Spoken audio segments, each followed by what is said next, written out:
فلاں بہت بڑے شخص ہیں، وہ اتنے بڑے پیر ہیں، وہ پانی میں چلتے تھے، ہوا میں اڑتے تھے، کرامت کھیلتے تھے، فلاں وضو سے فلاں نماز پڑھتے تھے.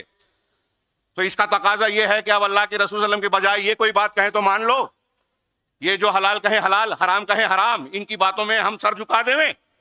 کیا مقصد ہے یہ ساری چیزیں بیان کرنے کا؟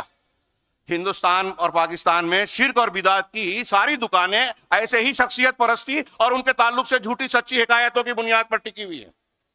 اس پر ضرب لگانے کی ضرورت ہے، آنکھیں کھولنے کی ضرورت ہے.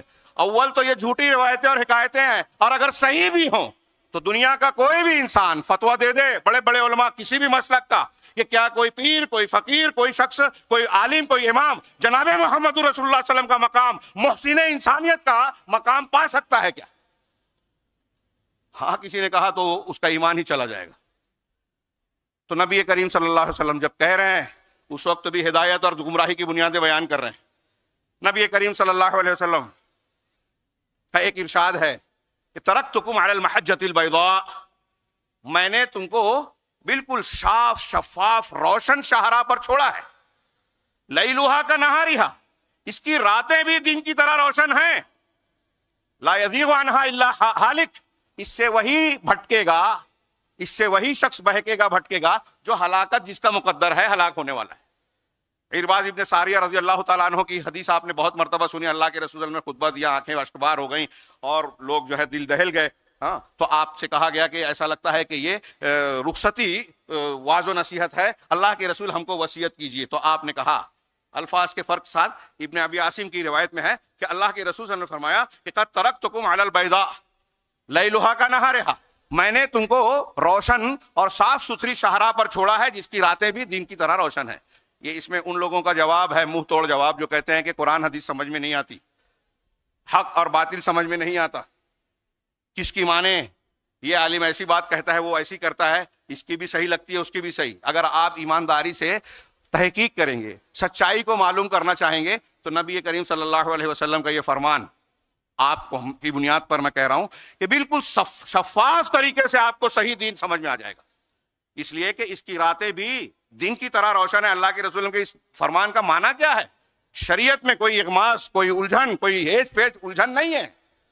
یہ بالکل صاف ستھری ہے، یہ حق ہے، یہ باطل ہے. لیلھا کنہارھا لا یزیغ عنہا الا ہالک، اس سے ہلاک ہونے والا ہی اس سے بھٹکے گا، ہٹے گا. ہاں اب آپ آگے اللہ نے فرمایا، دوسری روایتوں میں ہے کہ آپ نے کہا اوصیکم بتقوی اللہ، میں تم کو اللہ کے تقوی کی وصیت کرتا ہوں. تقوی ایک جامع تعبیر ہے، پوری شریعت کی پابندی سے اس کی کا معنی یہ رکھتا ہے. تقوی اختیار کیا تو ہم نے اپنے آپ کی شخصی تعمیر کر لی. اس کے بعد اللہ کے رسول نے کہا والسمع والطاعہ، اور سمع و طاعت. یہ جو جماعتی نظام ہے ہمارے ہاں، خاص طور سے ہماری جماعت میں اس پر بڑا مباحثہ اور مناقشہ ہوتا ہے کہ یہ جو جماعتی نظام قرآن و حدیث میں بیان کیا گیا ہے وہ امیر المومنین کے لیے بالکل صحیح بات ہے. لیکن کیا ایسے جماعتی ماحول میں، یا عام جب مسلمان ایک بڑی تعداد میں یا کچھ تعداد میں ہے، ان کے لیے کوئی اجتماعی نظام کی تعلیم قرآن و حدیث میں نہیں ہے؟ ہمیں تو یہ ملتا ہے کہ 3 آدمی مسافر ہو تو ایک کو امیر بنا لو. تو کیا وہ حدود نافذ کرتا ہے؟ جماعتی نظام، جماعت سے جڑ کر رہنا، اور جماعت سے مراد قرآن و حدیث کو ماننے والے. اللہ کے حضرت عبداللہ بن مسعود کا قول ہے کہ قرآن و حدیث کو ماننے والے اگر آپ اکیلے ہیں تو آپ اکیلے جماعت ہیں. اب یہاں جماعت المسلمین ہے، اس کا ایک نظام ہے، یہ قرآن و سنت کو مانتی ہے تو پوری جماعت ہے. یہ اس سے جڑ کر رہنا فرض ہے. بہت ساری چھوٹی چیزوں کو، اس اتحاد کو اور اجتماعیت کو قائم رکھنے کے لیے چھوٹی چیزوں کو قربان کیا جا سکتا ہے، لیکن یہ ہمارے بہت سارے مسلمانوں کو سمجھ میں نہیں آتی. ذاتی مفادات کے لیے اجتماعی مفاد کو قربان کرتے ہیں، علماء کی برائیاں بیان کرتے ہیں. کیا نقصان ہوتا ہے؟ ہمارے نوجوان بدزن ہو کے علماء سے دور ہو رہے ہیں، علم سے دور ہو رہے ہیں، دین سے دور ہو رہے ہیں، جماعت سے دور ہو رہے ہیں، اور مختلف فتنوں کا اور شبہات کا شکار ہوتے ہیں.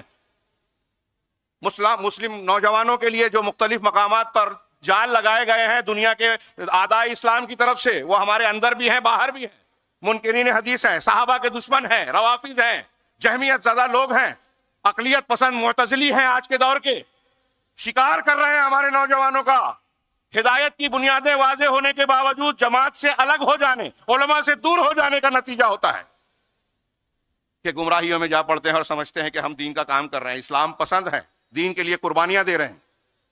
کاش تفصیل کا موقع ہوتا. میں عرض یہ کر رہا تھا کہ نبی کریم صلی اللہ علیہ وسلم نے فرمایا کہ سمع و طاعت تم پر لازم ہے. تقوی اختیار کیا، انفرادی اصلاح. سمع و طاعت اختیار کی، اجتماعی نظام قائم ہو گیا، طاقت آ گئی. اب اس کے بعد خلل آئے گا اختلافات سے. اللہ کے رسول صلی اللہ علیہ وسلم نے آگے کہا یہاں بھی اور اس دوسری روایت میں بھی، وَمَن يَعِشْ مِنْكُمْ بَعْدِي فَسَيَرَى اخْتِلَافًا كَثِيرًا، کہ میرے بعد جو زندہ رہے گا نا وہ عنقریب بہت سے اختلاف دیکھے گا، بہت سے اختلاف دیکھے گا. تو اب اختلاف، اللہ کے نبی صلی اللہ علیہ وسلم کہہ رہے ہیں اختلاف ہوگا. آپ نے کہا میری امت میں 73 فرقے ہوں گے، 72 غلط ہوں گے، ایک جنتی ہوگا. بیان کیا نا آپ نے. اب اسے بیان کرنا کیا اختلافی مسئلہ چھیڑنا ہے؟ یہ تنبیہ ہے، علم ہے، اللہ کے نبی صلی اللہ علیہ وسلم کی طرف سے امانت داری اور امت کے حق میں خیر خواہی ہے، اور ہمیں بھی بیان کرنا ہے کہ لوگ چوکنا رہیں کہ ہم 72 میں سے نہ بنے، ایک صراط مستقیم والے بنے. ما انا علیہ و اصحابی کا مصداق اپنے آپ کو بنائیں، جو نجات پانے والی کی خصوصیت ہے. تو اللہ کے رسول نے کہا اختلاف ہوگا. میں عرض یہ توجہ یہ دلانا چاہتا ہوں کہ نبی کے کو معلوم تھا، آپ کو اللہ نے بتایا تھا کہ اختلاف ہوگا، فرقے بنیں گے. اب اس فرقہ بندی سے نجات اور اس سے محفوظ رہنے کا نسخہ آپ نے کیا بتایا؟ فلاں بزرگ کا، فلاں امام کا، فلاں پیر کا، فلاں سلسلے کا دامن تھام لینا نہیں. آپ نے کہا فعلیکم بسنتی، تم پر میری سنت لازم ہے، وسنت الخلفاء الراشدین المہدیین من بعدی، اور میرے بعد میرے ہدایت یافتہ خلفائے راشدین کی سنت. یہ ایک، میں نے کہا یہ جملہ بھی ایک لمبی چوڑی تفصیل اپنے اندر سمیٹے ہوئے ہے، فرمان نبوی ہے صلی اللہ علیہ وسلم. آپ نے جب کہا کہ تم پر میری سنت لازم ہے تو آپ کی سنت میں قرآن اور حدیث دونوں شامل ہیں. کانا خلقہ القرآن آپ سن چکے ہیں. اللہ کے نبی صلی اللہ علیہ وسلم کی تعلیمات عملی طور پر وہی کچھ تھی جو قرآن میں ہے، اور آپ اس کی تفصیل بیان کرتے تھے. تو آپ کی سنت قرآن سے الگ نہیں ہے، تم پر میری سنت ہے. اختلافات ہوں گے، فرقے بنیں گے، بہت ساری گمراہیاں آئیں گی، نئے نئے لوگ پیدا ہوں گے، نئے نئے خیالات، تنظیمیں وجود میں آئیں گی، حزبیت آئے گی، گروہ بندی آئے گی. ان سب سے بچ کر میری سنت کو لازم پکڑنا. یہی کشتی نوح ہے، طوفان نوح میں، جیسا کہ سلف کا قول ہے. اور میرے بعد میرے خلفائے، اس سے یہ بھی پتہ چلا کہ خلفائے راشدین کی سنت کو آپ نے کیوں بیان کیا، کیا ضرورت تھی یہ بائنڈنگ کی کہ آپ قرآن و حدیث کو آپ مانتے ہیں تو کیسے ماننا ہے؟ جیسے خلفائے راشدین خصوصی طور پر اور صحابہ کرام عمومی طور پر مانتے تھے، ان کا جو طریقہ تھا. اسی لیے ہدایت کی بنیاد یہ بنی کہ قرآن اور حدیث کو مانا جائے اس طریقے پر جیسے سلف نے بطور خاص صحابہ اور تابعین نے سمجھا. آج دنیا میں جتنے بھی فرقے ہیں مسلمان کہلانے والے، سب قرآن و حدیث کے فہم کا دعویٰ کرتے ہیں، لیکن آپ دیکھیے کہ ہمارے ہاں بڑے بڑے دانشور ہیں. ابھی ہم ہمارے علماء لوگوں کو سمجھاتے ہیں. شیخ بھی کہہ رہے تھے کہ نوجوانوں کو بلغوا انی ولو آیا سے ہر شخص مبلغ ہے، لیکن ہر شخص مفتی نہ ہو جائے. یہ لوگ غلط ملت کر دیتے ہیں، ہر ایک کو اس کے مقام پر رکھا جائے. آپ کو جتنا معلوم ہے، ایک آیت معلوم ہے تو ایک آیت بتائیے، دو مت بتائیے. ہمارے یہاں ایک معلوم ہے، کئی بتا رہے ہیں، الٹے سیدھے فتوے دے رہے ہیں. صحابہ کرام کا منہج اور طریقہ اس سلسلے میں کیا تھا؟ ہر شخص کو وہی موقع، وہی مقام دیا جاتا تھا جو جس کے لائق ہو. اور یہ بھی محسن انسانیت کی سنت ہے. میں ضمناً چلا جاؤں، شاید بعد میں بات آ نہ پائے. نبی کریم صلی اللہ علیہ وسلم کو دیکھیے، آپ کی خصوصیات میں سیرت کا ایک بہت بڑا نمایاں پہلو اور ہمارے لیے سیکھنے کا مقام یہ ہے کہ پوری سیرت طیبہ اور حیات طیبہ میں آپ دیکھیں گے کہ آپ نے جس ذمہ داری کو جس شخصیت کے حوالے کیا، اس کام کے لیے وہ شخصیت انتہائی موزوں اور بہتر تھی. مصعب بن عمیر رضی اللہ تعالیٰ کو بھیجا مدینہ میں دعوت دینے کے لیے، ہجرت سے 1 سال پہلے. 1 سال میں مدینہ کا کوئی ایک گھر بھی نہ بچا جہاں اسلام کی دعوت نہ پہنچی ہو. 1 سال میں.